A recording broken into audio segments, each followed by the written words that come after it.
Start करते हैं tax का रिवीजन लेक्चर, मतलब कह सकते हैं कि हम एक पेपर सॉल्व करेंगे टैक्स का, जिसमें पार्ट वाइज मैं सारे वीडियोस लेके आने वाली हूँ। तो पहले हम लोग करेंगे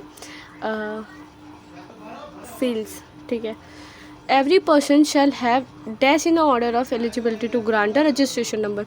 जब भी आपने को जीएसटी रजिस्ट्रेशन नंबर चाहिए होता है तो उसमें क्या ज़रूरत है, किसकी ज़रूरत है? तो पेन नंबर की, क्योंकि हम लोग के जो लास्ट के डिजिट होते हैं रजिस्ट्रेशन नंबर के, उसमें कुछ डिजिट अपने पेन नंबर के होते हैं, ठीक है।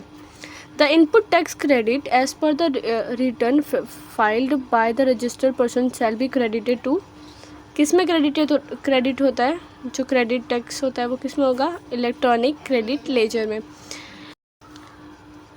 In the case of composite supply the applicable rate of tax कितना होगा? रेट ऑफ प्रिंसिपल सप्लाई, जितना भी प्रिंसिपल सप्लाई का रेट हुआ वो होगा, ठीक है।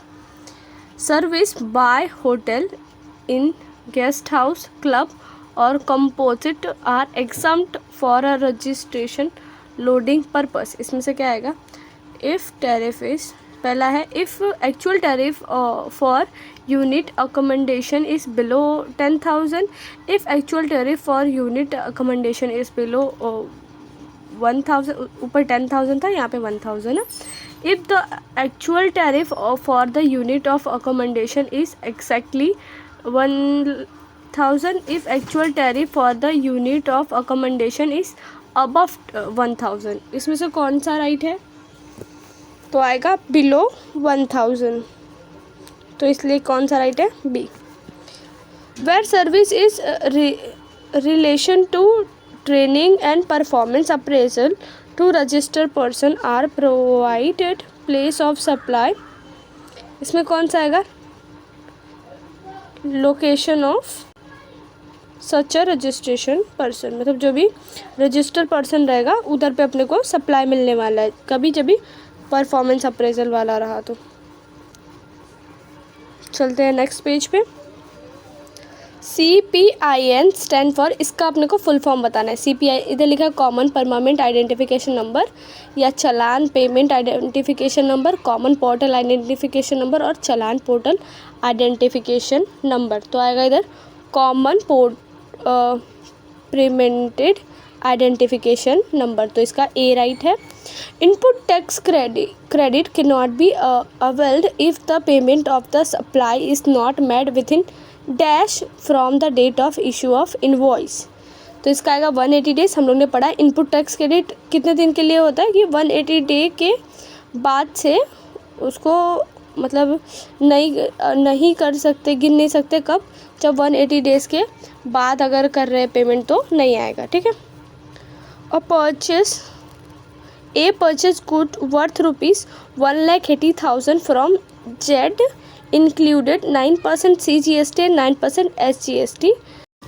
A purchase a good worth rupees 1,80,000 from Z included 9% CGST and 9% SGST. The input tax credit under CGST shall be, इसका सॉल्व करके देखो तो आंसर आएगा A ₹9,000. The threshold limit for registration supply of goods in state of Maharashtra is ₹40 lakh.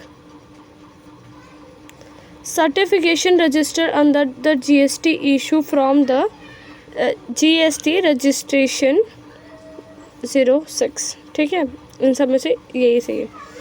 Any person who own, operate and manage the digital electronic facility or platform for electronic e-commerce is called as e-operator. क्या? e-commerce operator. ई-सप्लाई operator नहीं, e-commerce operator, क्योंकि ये अपना जो digital electronic media होते हैं उसको commerce करके बोल सकते हैं, ई कॉमर्स बोलते हैं। Interest dash is payable in case of delay of payment in tax liability, इसका आएगा इंटरेस्ट 80%। ये पूरा 12 कर चुके हैं। अब नेक्स्ट वीडियो में आपको ट्रू और फॉल्स मिल जाएंगे। Thank you for watching.